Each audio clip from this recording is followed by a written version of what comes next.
Scotland என்ற அழகான நாட்டில் ஒரு ஏழை குடும்பம், ஆனால் தேவனில் செல்வந்தர்கள். அங்கே பிறந்தான் ஒரு சிறுவன், ஜான். அப்பா அப்பா, எப்படிதான் நான் வந்ததை சரியா கண்டுபிடிக்கிறான்னு தெரியல. சொல்லு ஜான், இப்பதான் வேலையை முடிச்சிட்டு குளிச்சுட்டு வரேன். என்னப்பா அப்பா அப்பான்னு கூப்பிட்டுன்னு இருக்கிற? அது வந்து ஒன்றும் இல்லைப்பா. இப்பதானே கூப்பிட்ட, அதுக்குள்ள ஒன்றும் இல்லைன்னு சொல்ற. சரி, நீ சாப்பிட்டியா? நான் சாப்பிட்டேன் அப்பா. அம்மா சாப்பாடு கொடுத்தாங்க. உங்களை நினைச்சா எனக்கு ஒரே ஆச்சரியமா இருக்கு. நான் ஜான், புதுசா ஆச்சரியம் அதிசயம் ஏதோ உளறிட்டு இருக்க. என்னதான் ஆச்சு உனக்கு? அப்பா, நீங்க எப்ப பார்த்தாலும் அந்த அறைக்குள்ள போய் என்னதான் பண்றீங்க? ஜான், அந்த ஜப அறையில நான் எதுக்கு போறேன்னு தெரியணும், அப்படித்தானே? அங்க நான் தேவனோட பேசிட்டு இருக்கேன்டா. ஆமா அப்பா, நீங்க வேலை செஞ்சு சோறும் உள்ள போறீங்க, வெளியே வரும்போது பிரகாசமா வரீங்க. அதுதான் எனக்கு ஒண்ணுமே புரியல. சரி, உள்ள வா, என் கூடவே விளையாடாம போன் நோண்டாம அக்கம் பக்கம் பார்க்காம என் கூடவே உக்காந்துக்கோ, சரியா? சரிப்பா. உள்ள வந்தாலே ரொம்ப பணியா வராரு. நாம துள்ளி குதிச்சு விளையாடி அழுக்காக்குறோமே. முட்டி போடு, அந்த சிலுவைய பாரு, உன்கிட்ட என்ன பேசுதுன்னு பாரு. அது எப்படிப்பா பேசும்? நீ செஞ்ச தவறுகளை நினைச்சுக்கோ. சிலுவையில உனக்காக எவ்வளவு பாரத்தை தினமும் நாம அவருக்கு கொடுக்கிறோம்னு நினைச்சு பாரு. கடைசியில உன்னை முழுமையா ஒப்பு கொடு. இது என்ன புதுசா இருக்கு? என்ன தெரியாமலே நெஞ்சு பக்கு பக்கு அடிக்குது. சரி, நீ ஜெபம் பண்ணு. அன்புள்ள ஏசப்பா, என்னை மன்னிச்சுக்கோங்க. நான் என்ன பண்ணணும்னு நீங்க நினைக்கிறீங்க? உங்க பிள்ளையா இருக்க எனக்கு ரொம்ப பிடிக்கும். அந்த நாளில் ஒரு தீர்மானம் எடுத்தான் ஜான். நானும் தேவனுக்காக வாழணும். ஜான், என்னை விட அதிக நேரத்தை ஜெப அறையில செலுத்துற என்ன காரணம்? மிஷனரியா போக ஆசையா இருக்குப்பா. உன் விளையாட்டு புத்தி கல்யாணம் முடிஞ்ச பிறகும் உனக்கு போகல. உனக்கு 10 சகோதரர் இருக்காங்க. மிஷனரியா போறேன்பா, என்னை தடுக்காதீங்க. நான் மனைவி கிட்டலாம் பேசிட்டேன்பா. ஆபத்தான பணிப்பா. திருமணமான கொஞ்ச நாளிலே போறேன்னு சொல்ற. நான் தடுக்கல. உனக்காக தினமும் என்னால ஜெப உதவி ஒன்னா பண்ண முடியும். தூரத்தில் ஒரு ஆபத்தான தீவு, யாரும் போகாத இடம். அருட்பணி இயக்கத்திடம் ஜான் சொன்னார், அங்கு யாரும் போகவில்லையா?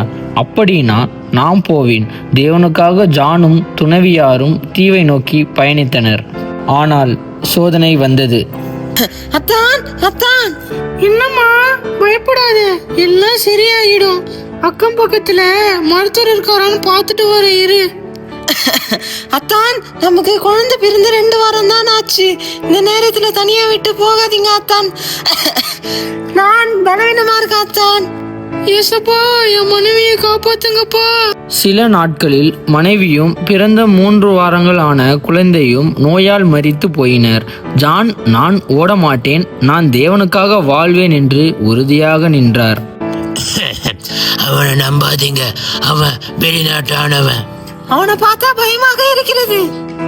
சரி சரி, அவன் கையில துப்பாக்கி இருக்கு, படகு வேற வச்சிருக்கான்.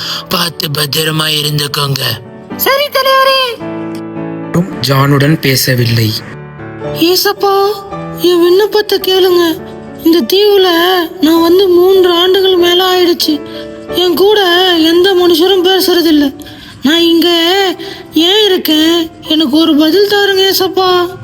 John, John. ஏசப்பா, எனக்குன்னு நீங்க மட்டும்தான் இருக்கீங்க. நான் என்ன பண்ணணும்? நீங்க சொன்னா என்ன வேணாலும் செய்வேன். ஜான், ஜான், நீ உன்னை காப்பாற்றிக் கொள்ள நீ வைத்திருக்கும் படகையும் துப்பாக்கியும் விட்டுவிடு. சரி ஏசப்பா. ஜனங்களே, இங்க பாருங்க. ஏன் என்கிட்ட பேச மாட்டீங்க? என் கையில இருக்க துப்பாக்கிய பார்த்து பயப்படுறீங்களா? இங்க பாருங்க, கடலுக்குள்ளேயே போட்டுட்டேன். இனியாவது என் கூட பேசுவீங்களா? நாங்க உன்னை நம்ப மாட்டோம்.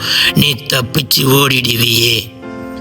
சரி, என்கிட்ட இருக்கிற படகையும் கடலிலேயே விட்டுடுறேன். பாருங்க, விட்டாச்சு. இனியாவது பேசுவீங்களா? எங்க கூட நீ பேசலாம், எங்க வீட்டுல நீ சாப்பிடலாம். நாட்கள் கடந்தது. குடிப்பதற்கு தண்ணீர் பற்றாக்குறை ஏற்பட்டு ஒரு பெரும் பஞ்சம் வந்தது. நாட்டு மக்களே நல்லா கேட்டுக்கோங்க. நம்ம இடத்துல குடிநீர் ஆற்றல் ஒட்டிடுச்சு. மழை இல்லை, சேமிச்ச தண்ணி முடிய போகுது. நம்ம தீவை விட்டு சீக்கிரமா வெளியேறணும். ஆத்தமா இருந்துக்கோங்க. ஊர் தலைவர், நாம கிணறு வெட்டுவோம் அப்படின்னா தண்ணீருக்கு பஞ்சம் இருக்காதுல்ல? கிணறா? அப்படி ஒரு வார்த்தைய நான் கேள்விப்பட்டதே இல்லை. உங்க விருப்பம் எதுவோ அதை பண்ணிக்கோங்க. என் கூட வாங்க, நாம் கிணறு வெட்டலாம். சரி வெட்டுவோம். இன்னும் கொஞ்சம் ஆழமா வெட்டுங்க. சரி வெட்டுவோம் ஐயா. பூமியில இருந்து தண்ணீர் வந்துச்சு. மேலே வாங்க. இது இயேசு கிறிஸ்து நம்ம கொடுத்த ஆசீர்வாதம். உன் இயேசு கிறிஸ்துவ எங்களுக்கும் சொல்லு. நான் செய்தது ஒன்று, இயேசு கிறிஸ்துவை நம்பினேன்.